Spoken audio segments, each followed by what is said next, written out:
Today's guest came to Paris and fell in love, so she stayed for a year and ended up writing one of the biggest-selling British albums of the decade. Not bad for a stylist from Glasgow, but how did she get to where she is today, and who are the artists that helped shape her musical career? In the next 30 minutes, we will explore her ultimate soundtrack, as today the Orange Playlist welcomes Sharleen Spiteri. And I just love Peter Kay. I think he's hysterically funny. We were still selling so many records in the rest of Europe, but Britain we couldn't get arrested. I don't know why not. It's not my fault he didn't fancy me.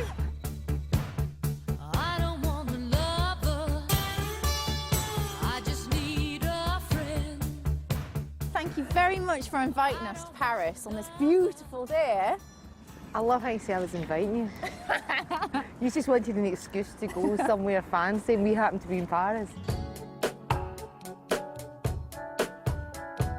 You grew up in Scotland, Charlie. Not many people know that. No, you'd never guess by my accent either. No. What was your childhood like?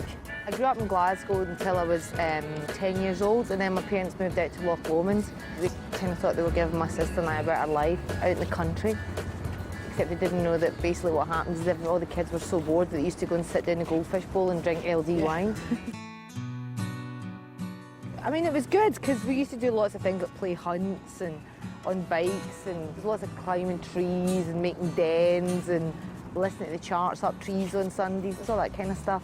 When were you first aware of music? My first single that I ever bought was Oliver's Army by Elvis Costello and the Attractions. I mean, it was a really good time for music. There was like Blondie and Echo and the Bunnymen and all that kind of stuff. Were your parents quite musical? My mum comes from a really musical family.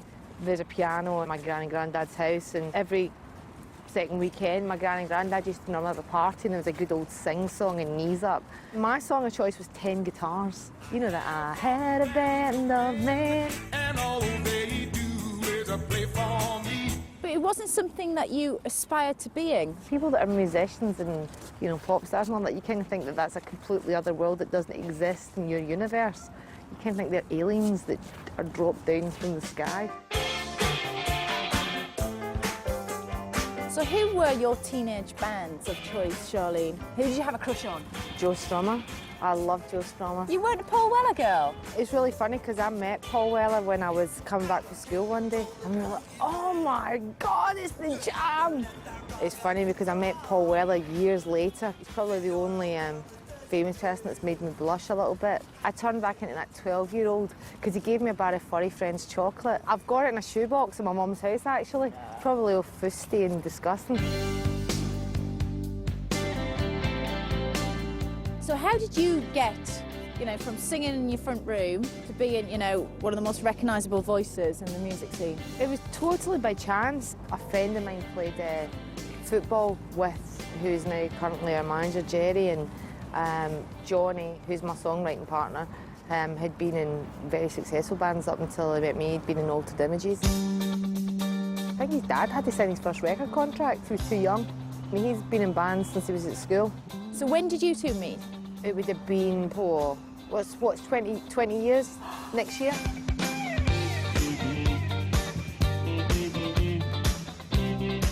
I was at hairdressing at that point. Still to this day, I don't really know how I got into it. They just said, oh, Sharleen can sing, and I was like, yeah. It was the week before my 18th birthday. I'm going to take you into your past track now. You've gone for a French choice, I believe. What is it, please, Charlene? Serge Gainsbourg and Bonnie and Clyde. For me, it was weird because at the time when we put out the first album, the first gig we played outside the UK was Paris, and we did very, very well in France. The album had gone platinum, and Serge Gainsbourg was having this big TV special, and he actually presented us with our platinum discs and proceeded to be very charming and very naughty. It's come on to you. Was he asking you dirty questions, Charlie? He wasn't asking me any dirty questions. Why not, though? Don't upset me at this moment in the day. Why not? It's like, I don't know why not. It's not my fault he didn't fancy me. Alors voilà, Clyde a une petite amie. Elle est belle et son prénom c'est Bonnie. À eux deux, ils forment le gang Barrow. Leur nom Bonnie Parker. est Clyde Barrow. I was really quite taken by him, just with, he sort of like, he spoke a bit about music and he was just cool. He just had that kind of like sort of cool aura around about him. Franz and Serge Gainsbourg was just very, very influential on Texas, the band. I really enjoyed my time here. It was good to kind of walk out on the streets and have to make the effort to speak a different language and be amongst a different culture, and it was good for clearing my head and, you know, not being a pop star. 'Cause everybody wants to be a winner. Nobody wants to lose their game. It's the same for me. It's the same for you. It's insane, insane, insane, insane, insane. Do you feel like this was the album you had to write? Well, it was weird because we were still selling so many records in the rest of Europe, but Britain we couldn't get arrested. It wasn't that we felt we had to make a particular album, but we kind of felt as songwriters that we were writing good songs. And you know, even though nobody else believed us, we kind of thought, no, we're going to stick with it and keep it going. And lucky enough, we went away and wrote White on Blonde, and the first single, which was Say What You Want. What was it like when it took off and you were bigger than you'd ever been and everyone was hailing you as a sex symbol? You know, I was getting offered contracts to like do advertising campaigns for clothes and, you know, perfumes and makeup. You could either go with that attitude, do we cash in, or, you know, do we just try and keep something true and real and keep it going for a lot longer? And we went for the latter option. We decided to do it, you know, the way we saw it. It was about the music and it was about making records and keep it at that, rather than kind of, you know, getting paid lots of money to do whatever. Yeah, you can say what you want, but it won't change my mind. I feel the same about you. Stepping away from the past, nicely coming into the present. What is the present track you've gone for? Arcade Fire and Rebellion. They're great musicians. Live-wise, they're fantastic. It's sort of like, it's fun. You know, there's nothing worse than looking at these new bands that come around that everybody's into, and they're like a right bunch of miserable gits. It's a bit like, oh, freaking hell, I don't want to buy your record.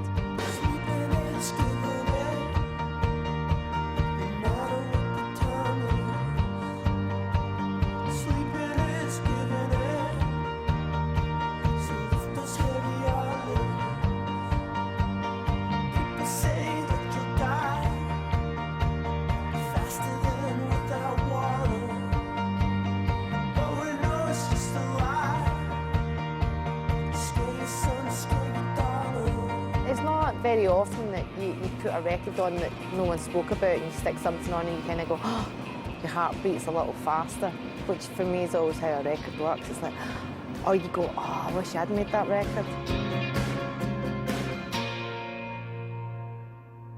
So Sharleen, how has the industry changed? I mean, you've been in it for 20 years now. I mean, it's different because, you know, obviously there's like a lot of sort of the reality TV stars and stuff coming through, and there's a lot of young sort of put together pop acts.